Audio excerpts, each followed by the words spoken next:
I got Rich in the house, and he's coming off the heels of completing the Tokyo Marathon. And not only that, you've achieved your, what is it, the 6 major, or what do you call that? The 6-star. The 6-star. Yes. And it's a small group of people yes. that have achieved this achievement with marathons. Right. But before we get into all that, tell us a little bit of how you're feeling and how you got here on your running journey about yourself. How am I feeling? I'm in it's a level of euphoria. Excuse the voice. Been on the phone talking a lot today in meetings, but yeah, it's this level of euphoria. I've only experienced another level higher than this 3 times, and the birth of my 3 children, each of them. Wow. This is a close second, but yet at the same time, somewhat of a distant second, because how do you compare to something like that? Right. But this feeling, wow. You know, I think sometimes describing it doesn't do it justice. No. And, you know, sitting here with you and seeing how your emotions are, I think says a lot, you know? Yeah, I could cry right now. Yeah. This has been a long journey, right? Yes, in a sense. I mean, because I started running at the very end of 2010, so call it 15 and a half years.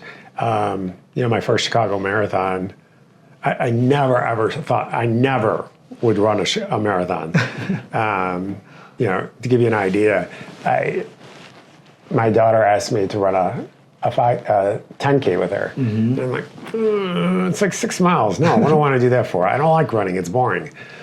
I mean, I detested running. I despised it. And I'm like, sure, I'll do it. You know, so I was out training with them and their group. This is in Chicago. And come on, Dad, you can run, you know, the miles with us and everything. I'm like, no, I'm running 5 miles. They were doing 10. Come on, go the whole distance with it. And I said, no, why would I run 10 miles when I don't even want to run 5? Oh, you'll sign up for a half marathon one of these days. I'm like, no, not happening. And then they said, yeah, and then you'll go to a marathon. And I said, well, why would I sign up for a marathon when I don't even want to run a half marathon? I don't even want to do a 10K. And, well, here you are now. 32 marathons later and going to be 63 on Sunday, half marathons later, I am. It's an addiction. There's no doubt about it, but it's a good addiction. I'm totally hooked. The runner's high is true what they say. Even when I'm having a bad run, I have the runner's high. But fast forward to all of this, my first marathon was Chicago 2012, and wow. That's a lot happening, and that's not such a long period of time, but no. And you've been pretty consistent, and I've seen you got me into running more, right? And I've seen you just put in the work, and to see where you are from like the point I saw you, and now you have your 6-star.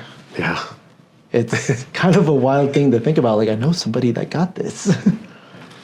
Yeah, I was trying to explain it to someone today on the phone, and to explain, you know, to easily explain the birth of each one of my children is very easy. But I remember riding that euphoria wave for so many years, and nothing compared, even close to it. This is very close to it. It's for me, it's just an achievement that I never thought I just never thought I'd get there. When you started your running journey, did you even think this or know this existed? No, I didn't. You know, when I was running and training for the Chicago Marathon in 2012, I was like, I just ran 22.2 miles on a training run. And I thought, who does that? You know, I never thought that I'd be where I am today. However, when running that Chicago Marathon, that first one, and feeling so good when I crossed the finish line, I wanted to keep running. I could have run another 5-6 miles. All the training and all the effort I knew was well worth it. And I was waiting for other people to come in and share the joy. I'm like, I want to do this again. When do I sign up? And I did it for 10 years in a row, and just did the 11th Chicago Marathon last year. But I never thought that I would be doing what I'm doing now. Yeah. I never thought that I would run the Boston Marathon. But not only did I run it, but I qualified. I've qualified 3-4 times, and running it again in April. And that's an insane feat to get, because the Boston qualifying times are just nuts. Now, one thing about getting older is it does have advantage from the time standpoint for qualifying. However, I'm running faster than I ever have, and I've been running now for 15, 16 years. So I know that I will qualify for Boston many more times now, because the time qualifications, increase, meaning you're allowed more time as you get older, but I'm running faster, so I'm going to qualify with bigger qualification timing, if you will. So yeah, you're running pretty fast. Yeah. I mean, I qualified for this Boston Marathon with an 8:06 cushion. Wow. In qualification time. When I qualified the second time for that, I qualified with 6:32 cushion. So same qualifying time, but yeah, it's... When or what moments were you like, hey, this is actually kind of cool? What else is there about running to where it led you to where we're at now? Like, were there moments or aha moments where, hey, maybe I could achieve a couple more things, or I could take this to the next level? I mean... Yeah. Attending the Rock and Roll Half Marathon in Chicago, my daughter was running for the first time. And that's why I was kind of training with she and the group and whatever. It's the Chicago Area Runners Association, CARA. Great group, great fun.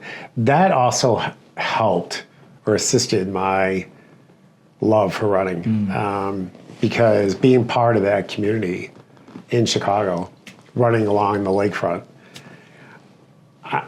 maybe I'm prejudiced, a little biased, but there's really no better skyline than in Chicago, and being able to run along the lake there, whether it's 90 degrees or 10 below. It's magnificent. Yeah. And there's a period of, even in the heart of the winter, where it's so cold and you're running, but it's sunny or cloudy or whatever, you still have the skyline and that feel of this almost serene, desolate experience that just gives you, keep going, just a little bit further, just a little bit further. You can go to Navy Pier in Chicago and warm up at the bathrooms, so, and believe me, we did. It was so cold. But I think the whole, as you're running, people always spoke of the runner's high, and I really didn't experience that until one day I did, when I was running so well in a very long run. And I thought, I just ran 23.5 miles by myself. I didn't have anyone else around. And I just set out to do it, and I said, just keep going. Just keep going. What's the worst thing you're going to have to do? You're going to have to stop, catch a taxi or an Uber. Okay, just go for it. So I did. I kept going, and then the weather changed when I was out. I was wearing a tank top and shorts, and I had a half zip. The temperature dropped like 30 degrees. It was so cold, and I thought, this is crazy. But only in Chicago does it happen like this. Yeah. And of course, then the winds picked up and coming straight down the lake, so it was even more bitter cold. Yeah. And of course, this is like February time frame, and when it warms up 55 degrees in Chicago, everybody gets out in shorts and t-shirts and all that stuff. So it was just an experience at that point that I really felt the runner's high. I thought, wow, I can accomplish anything while I'm doing this. I may not be a fast runner, but what do I want to do with this?